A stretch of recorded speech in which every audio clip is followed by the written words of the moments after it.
שברך אבותינו אברהם יצחק ויעקב, הוא יברך את חיילי צבא הגנה לישראל, הוא יברך את חיילי צבא הגנה לישראל, הוא יברך את חיילי צבא הגנה לישראל, העומדים על משמר ארצנו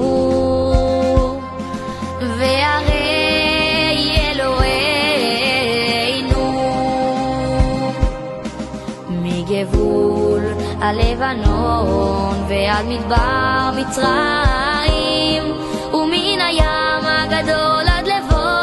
הערבה, ביבשה באוויר ובים, הוא יברך את חיילי צבא הגנה לישראל, ייתן אדוני את אויבינו הקמים עלינו ניגפים לפניהם.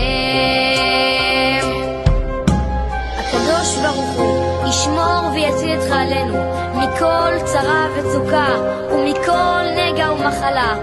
וישלח ברכה והצלחה בכל מעשה ידיהם, ידבר שונאינו תחתיהם, ויעטרם בכתר ישועה ובעטרת ניצחון, ויקוים בהם הכתוב